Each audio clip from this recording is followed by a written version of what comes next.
أعوذ بالله من الشيطان الرجيم بسم الله والحمد لله والصلاة والسلام على رسول الله وعلى آله وصحبه من والاه. Assalamu alaikum wa rahmatullahi wa barakatuh. Jazakumullah khair for coming. Let me see by show of hand, who was here the first session on Thursday? Okay, some of you were not. Khair inshallah. Well, just continuing actually, and just want to re-emphasize the fact that when we read the Prophet's biography alayhi salatu wassalam, we should not just approach it as basically a book of or a life that is really entertaining. But more than just that, it is actually an example. Because Allah subhanahu wa ta'ala says, لَقَدْ كَانَ لَكُمْ فِي رَسُولِ اللَّهِ أُسْوَةٌ حَسَنَةٌ لِمَنْ كَانَ يَرْجُو اللَّهَ وَالْيَوْمَ الْآخِرِ. Indeed, you have the greatest example in the Prophet for anyone seeking Allah and the last day. So if that's your goal, then the Prophet is your example. If that's not your goal, the Prophet may not be your example. So if somebody's goal is just to make money, then the Prophet may not be your example. But if your goal is basically Allah subhanahu wa ta'ala and the last day and happiness in this life and the next, then the Prophet alayhi salatu wasalam would be our example. A few things that we discussed last time actually, a few points that were raised that I would really like just to re-emphasize. One question was about grief. How did the Prophet ﷺ instruct us to grieve? And what I mentioned is that, of course, death is part of life, but it doesn't mean that death has to basically be paralyzing us when we lose someone or when we lose something, but life actually continues. And then so was the life of the Prophet ﷺ. The Prophet had many family members actually die in his lifetime and many friends. All of his children except Fatima basically died in his lifetime. Khadija died in his lifetime. His close companions, Ja'far, Mus'ab, Mus'ab, Hamza, and then many others. But the Prophet's life, alayhi salatu wasalam, continued, and the Prophet, alayhi salatu wasalam, basically taught us how to enjoy the small things in life, despite the fact that there are problems actually going on. Because sometimes we think that, unless everything is perfect, then I don't have the right or the justification to be happy. No, the Prophet's life, alayhi salatu wasalam, was full of events and problems and struggles and everything. But despite that, the Prophet always found the time to enjoy the moment, to enjoy whatever actually he was doing. If you count actually during the period of Mecca, of Medina, the Prophet ﷺ basically waged 28 or 29 ghazwa, expedition. And he lost all of those that I mentioned earlier. But despite that, the Prophet would play with the kids, and he would mention the food that he would enjoy. So that's why we don't have to wait for everything to be perfect in order for us to enjoy the small things. Because sometimes we feel guilty. How can I basically enjoy something while my brothers here and there are suffering? Again, I'm not saying that we have to be disconnected, but sometimes these moments are really what keep us going strong. This is what gives us the fuel actually in doing what we were supposed to do. So going back to the Prophet's life, alayhi salatu wasalam, another thing that was mentioned, that was emphasized, is the spontaneity of religiousness. That approaching being religious in a spontaneous way that is not contrived, that is not really fake. Being natural about these things. So when you look at the Sahaba alayhim ridwanillah, despite the fact that they followed the example of the Prophet to the best of their abilities, nobody could follow the Prophet example like they did, but they remained different from one another. So their individuality was not erased, so to speak. Their unique was not erased, because sometimes we think that to be religious I have to become a clone of somebody. That we have to speak in a certain way, we have to talk in a certain way, dress in a certain way. No, you don't, Just stay who you are, but actually a better version of who I am. So that's what we're talking about when we're talking about following the example of the Prophet alayhi salatu wasalam. That's why the Prophet, when he mentioned the Sahaba, the greatest two, Abu Bakr and Umar, he said that Abu Bakr was like Isa alayhi salam. He said that the example of Abu Bakr alayhi ridwanillah is like Isa. When Allah says, إِن تُعَذِّبْهُمْ فَأَنَّهُمْ عِبَادُكَ وَإِن تَغْفِرْ لَهُمْ فَأَنَّكَ أَنْتَ الْغَفُورُ الرَّحِيمُ. If you torture them, this is what Isa said. So the Prophet was likening Abu Bakr to Isa, that if you torture them, they're your servant. And if you forgive them, then you are all the forgiving and the wise. Or فَمَنْ تَبِعَنِي فَأَنَّهُ مِنِّي وَمَنْ عَصَانِي فَأَنَّكَ غَفُورٌ رَحِيمٌ. Anyone that follows me, he's of me. And anyone who disobeys me, then you are the all forgiving. And the example of Umar is like Nuh. رب لا تذر على الأرض من الكافرين ديارا. Ya Allah, do not leave anyone alive on the face of this earth. Or ربنا اطمس على أموالهم واشدد على قلوبهم. That basically making dua against his own people. So both of them were great. Isa and Nuh actually were great, and they were both, by the way, among the greatest of the prophets from Ulul Azmi min al-Rusul. But the point here that I'm trying to say, to emphasize, is that the fact that both of them were great companions of the Prophet ﷺ, the fact that they were both great people that followed the Prophet more than anybody else, but they remain who they were. They did not take on somebody else's personality or way of thinking or way of speaking. So here's a story that happened actually in his during the life of the Prophet ﷺ, specifically between Abu Bakr and Umar. Because as I was saying yesterday or on Thursday, that the point is not just to cover basically the main events and the wars, but sometimes there's so much more to be learned from the daily interactions, from the Sahaba alayhim duwanillah dealing with one another, on a daily basis, something that makes the whole example alive in a certain way. So here's the story of Abu Bakr and Umar alayhim duwanillah, that once, like I said, the greatest of the Muslims at that time, and they were sitting with each other and they got into an argument. And while they got into an argument, Abu Bakr as-Siddiq alayhi duwanillah was a little tough against Umar al-Khattab alayhi duwanillah, and basically he just went a little far in being tough and rude in a way toward Umar alayhi duwanillah. Then Umar got upset, and then he left, went to his house. Then Abu Bakr as-Siddiq alayhi duwanillah then just basically, started thinking, how could I do that? How can I say that to Umar alayhi duwanillah? How can I say that to Umar? Then Abu Bakr as-Siddiq followed Umar alayhi duwanillah home, and to see basically whether he can apologize to him for what he said to him. Then Umar got really upset and he did not excuse him for what he said. Then Abu Bakr as-Siddiq got really upset. How could he not basically excuse me? I apologized to him. So he went to the Prophet ﷺ, hoping that the Prophet will intercede for him with Umar. That maybe the Prophet ﷺ will intercede with Umar. I'm sorry, I get easily distracted. So hoping that Abu Bakr as-Siddiq alayhi duwanillah went to the Prophet ﷺ, hoping that he will intercede for him with Umar. That maybe I told him, Ya Rasulullah, I went to Umar, I had an argument with him, and I was a little tough against him, and I asked him to forgive me, and he did not. Then Abu Bakr as-Siddiq alayhi duwanillah says, Yaghfirullahu laka ya Abu Bakr. Yaghfirullahu laka ya Abu Bakr. That Allah will forgive you. Allah will forgive you. In other words, even if Umar did not forgive you, Allah will forgive you. And then after he left, then Umar alayhi duwanillah, meanwhile in the house of Umar, just basically just woke up. That how could I not excuse Umar, Abu Bakr as-Siddiq? He came to me to apologize, and I did not excuse him. So he went to his house, to the house of Abu Bakr, and he asked, where is Abu Bakr? They told him, we don't know. Maybe he was at the house of the Prophet ﷺ. This is like his default location, that he will be with the Prophet ﷺ. So he went to the Prophet ﷺ, and Abu Bakr was with him. Umar entered, and he did not say anything. I just like, let's keep it discreet. I don't want the Prophet to know about it, But the Prophet ﷺ, when he saw him, he got really angry at him. It says that his face basically changed. Because of what he did. How could you not excuse Abu Bakr as-Siddiq alayhi duwanillah? Then Abu Bakr as-Siddiq, when he saw that, then he was concerned about Umar. So he went next to the Prophet alayhi salatu. He says, Ya Rasulullah, wallahi, I was the aggressor. I was the aggressor. I'm the one who was the aggressor. SubhanAllah, look how great they were. Then the Prophet alayhi salatu said to Umar ibn Khattab and everybody else, he said, Allah subhanahu wa ta'ala sent me to you.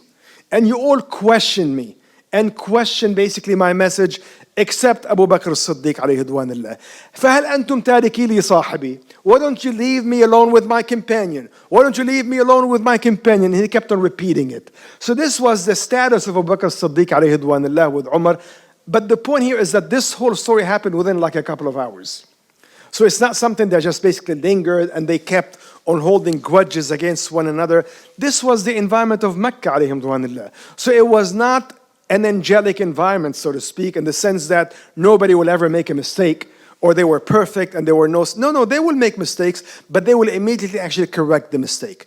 This is the important thing, wallah, to keep in mind, because sometimes, like I said last time, that when we talk about the Sahaba alayhim ridwanullah, we almost idealize them into being above humans, almost like being prophets, and they were not. And this is not to belittle their greatness.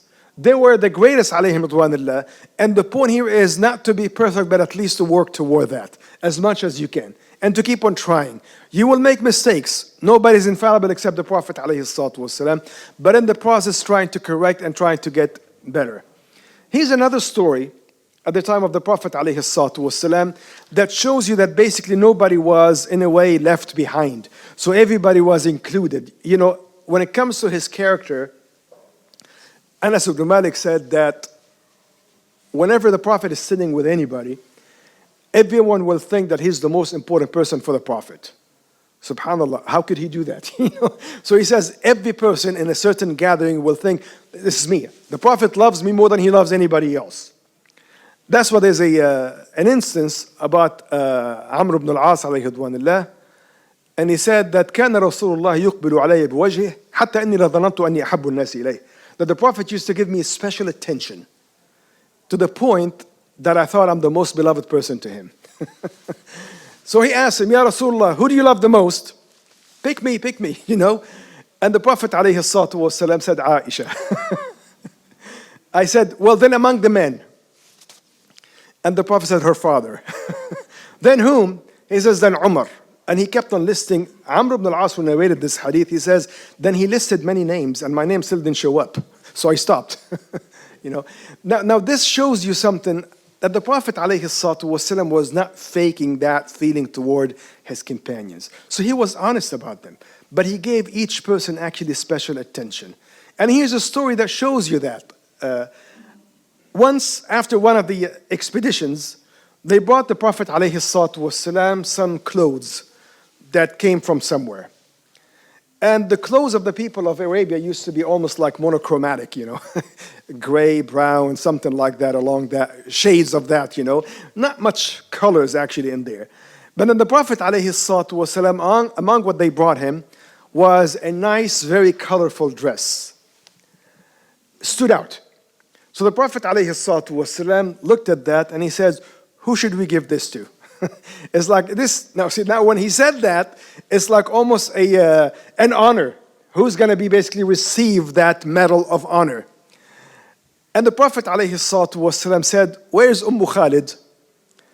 Khalid, by the way, literally it means the mother of Khalid. She was not like the mother of anyone. She was 4 years old.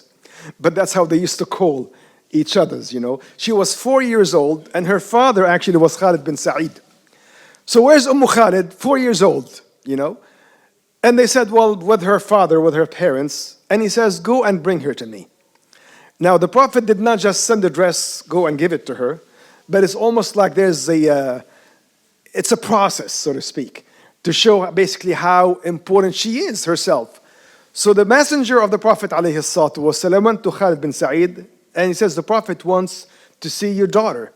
Then Khalid immediately grabbed the daughter. Very proud. The Prophet wants to see my daughter. What could be better than that?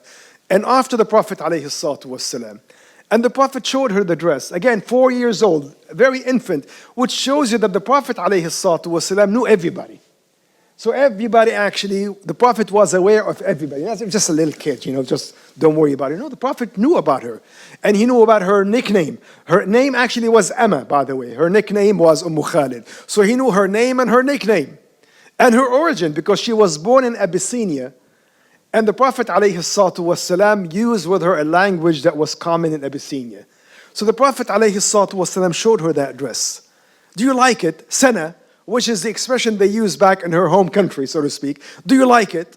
And in front of everybody, the Prophet ﷺ put it actually on her. And he said to her, Abli wa akhliqi ya Khalid. Abli wa akhliqi means like, may you live long and then have a lot of clothes worn out, so to speak. So basically, may you live a long life. And that's exactly what happened.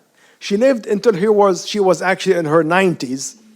And they said that when she died, she hardly had anything left except that dress.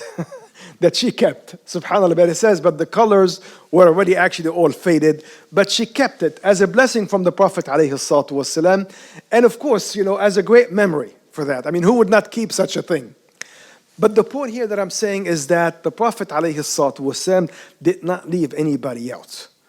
Subhanallah, a lot of the time we feel that we're being basically judged with one another. And we're afraid of opening up to one another. But if you were with the Prophet ﷺ, would you also be concerned about that? And most likely you will not. We will not.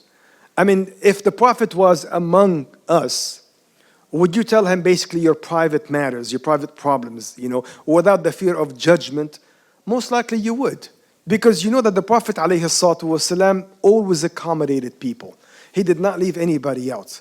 And I think that's what we should be actually to one another, without putting each other's down. We were talking yesterday about the name As-Sittir, the one that conceals people's shortcomings, which we all actually need. We all have. We all have flaws and shortcomings that Allah subhanahu wa ta'ala is concealing. And we want Him to keep concealing them. And if you want that to happen, then help conceal your brothers and sisters' shortcomings. This was the advice of the Prophet ﷺ. Man satara ala muslimin satarahu Allahu fi dunya wal akhirah. Allah is patient with us. So it is good to keep that in mind, because this is how you will get that Allah subhanahu wa ta'ala to be with you. Another wallahi story that basically presents a different facet of the life of the Prophet ﷺ, because I think the point was raised earlier in the previous session today, is that even with the hypocrites, the Prophet ﷺ was anyway kind and merciful. And here's someone, not a hypocrite, but a kafir actually.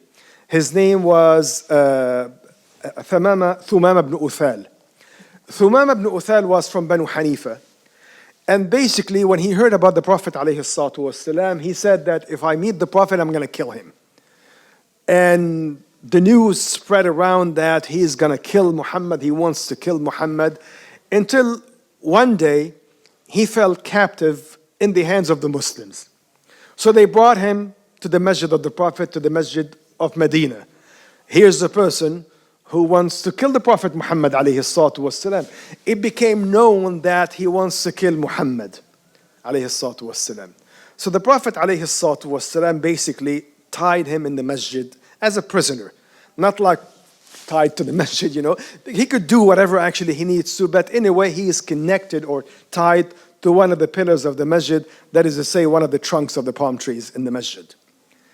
And he was connected to that, so he was staying and sleeping in the masjid, and his food was coming from the house of the Prophet himself, alayhi salatu wasalam.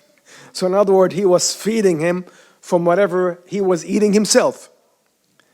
And he stayed actually in the masjid until after about a day, the Prophet ﷺ came to him and he said to him, "Ma عندك ya Thumama?" What do you have, O Thumama? And then Thumama says, "Khayrun ya Muhammad." I have something good. And he says, "In taqtul ذا دم وإن تنعم على شاكر وإن كنت تريد المقايضة بالمال فسل منه ما شئت تعطى." So he said, if you kill someone who will be avenged. There's almost like a threat in there. And if you forgive, you'll forgive someone who's thankful. And if you want money, ask whatever you want, we'll give it to you. And then the following day, the Prophet didn't say anything. The following day, the Prophet came back with the same request. "Ma عندك ya Thumama?" What do you have, ya Thumama? Thumama says, "Khayr ya Muhammad." If you forgive someone who's thankful. If you kill someone who will be avenged. And if you ask for money, you'll be given whatever you want. So the order was reversed. The first day, he started with, if you kill someone who's avenged, and then if you forgive. The second day, he started with, if you forgive. Why did he do that? Now keep in mind that during the time he was tied in the masjid, he was observing the Sahaba alayhim ridwanillah. First of all, none of the Sahaba came and offended him or insulted him. This is the prisoner of the Prophet alayhi salatu wasalam. Even though they knew that he wanted to kill the Prophet alayhi salatu wasalam. So nobody basically came, and started, look, imagine if you know someone who wanted to kill the Prophet alayhi salatu wasalam and he's a prisoner next to you. will be kicking and spitting and whatever it is. But here, nobody actually said anything to him. Quite the opposite. He was observing the behavior of the Muslims in the masjid, seeing how they behaved, they treated one another, how they treated the Prophet ﷺ, their kindness, the kindness of the Prophet ﷺ. So it started giving him hope. That's why the following day when he was asked, he started with that hope by saying, "In tun'im, tun'im ala shakir." If you forgive someone who's thankful. After the first day, he started with a threat, and then he says, if you forgive someone who's thankful. Then the third day, the Prophet ﷺ came to him and he said, "Ma andaka ya Thumama?" And Thumama says, "Khayrun inshallah." And he stopped him there. "I have something good." He did not say any of the above. Then the Prophet ﷺ said, "Let him go." He didn't ask him anything. He didn't ask him to become a Muslim, even while he was tied up. He didn't even tell him about Islam. The actions of the Sahaba ﷺ were the best teachers about Islam. So that's why he told him basically, let him go. And Thumama ﷺ left the masjid. Is he going to come back or is he going to go? They said that he left and he took a bath and came back to the masjid of the Prophet ﷺ, and he said to the Prophet, "Ashhadu an la ilaha illallah wa annaka Rasulullah." I testify, there's no God but Allah and you are the messenger of Allah. Because the treatment that he saw from the Prophet ﷺ, from the Sahaba, could not be from anyone but the messenger of Allah. And he was listening to the Quran. Meanwhile, he was listening to the Quran. And then the Prophet ﷺ told him that when he was captured, by the way, he was planning on going to Umrah. And he asked, "Ya Rasulullah, what should I do?" And the Prophet says, "Go and complete your Umrah and go back to your own land, the land of Banu Hanifa." And that's what he did. He went basically back to Mecca and he did his Umrah and he declared before everybody that he was a Muslim. And he was really harassed really badly in Mecca. And then before he left, he told them that you will not have, Banu Hanifa, their land, was the provider for all their grains. So all the grains of Mecca used to come from the land of Thumama ibn Uthal. And he was one of their leaders. And he said to them, the people of Mecca, you will not have a single grain until Prophet Muhammad permits that. That's it. No more grain. And the people of Mecca didn't take him seriously, but true enough, then the grain supply completely stopped until the people of Mecca started suffering. So the people of Mecca needed help. Who did they actually seek help from? Prophet Muhammad ﷺ, because he's the one that has the control. So they went to the Muhammad ﷺ, "Ya Muhammad, Thumama is stopping the grain, what should we do, And he said that we will not provide you with any grain until Muhammad permits. Then the Prophet ﷺ sent him a message commanding him to release the grain to the people of Mecca. SubhanAllah, the Prophet ﷺ he was still at war, by the way, with the people of Mecca at that time. So he could have basically taken it as an opportunity to torture them, to weaken them, to do what, but he did not do that, ﷺ. These are people that need the supply, and he has the control, ﷺ. So that's exactly what he did. He actually ordered Thumama ibn Uthal, and Thumama ibn Uthal actually released the grain to the people of Mecca. SubhanAllah, you see that those Sahaba, alayhim, their great character, these are the examples that we have to follow. When we look among ourselves, we talk about, the tolerance, the kindness, the generosity, the forgiveness.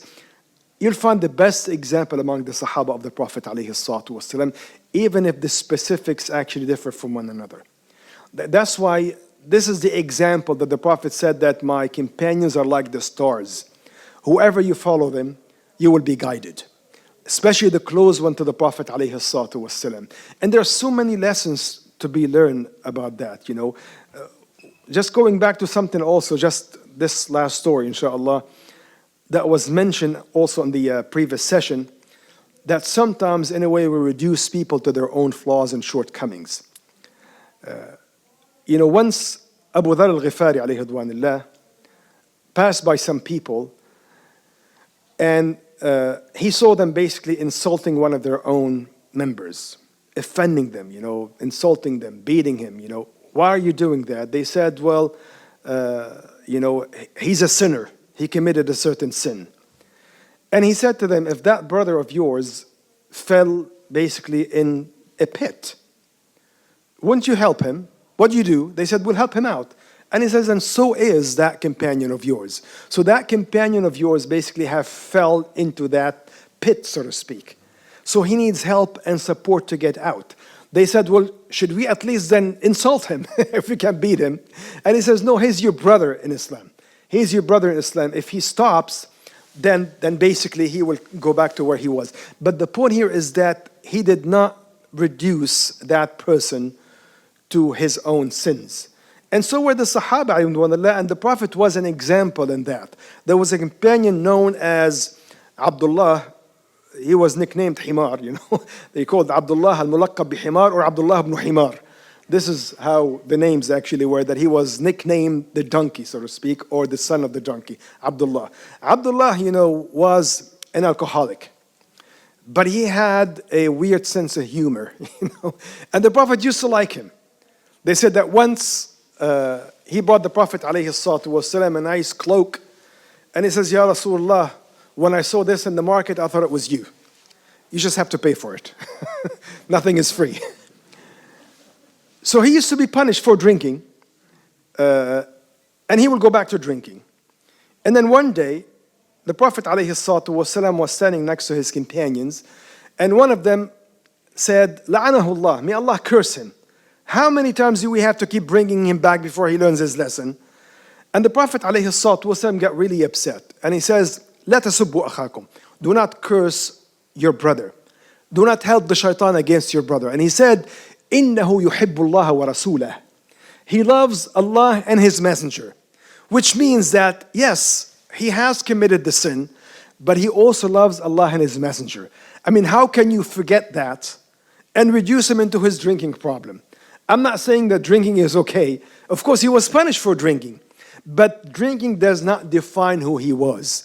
And the Prophet ﷺ, in a way, redefined him in front of the others as someone who loves Allah and His Messenger. This is like the approval notice from the Prophet ﷺ that this man loves Allah and His Messenger. Despite the fact that a person actually is committing a sin, despite the fact that all of that, it does not define the person. Which we do to one another sometimes. You know, this is the sister who does that. This is the brother who does that. Yeah, even if he's doing that, I mean, who does not have sins and shortcomings? We all do. Some of us are hidden, some of us are exposed, you know. So all of us actually have some of that. So we don't want to define each other by these things and to help one another. Just like in the story of Abu Dharr, if you find him in the pit, try to lend him a hand getting out.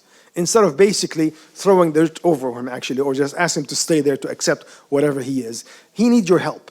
That person needs your help more than anybody else. So this was the environment of the Prophet ﷺ. We can spend so much time about every event. I'm going to stop in here inshallah to see if there's any questions or comment.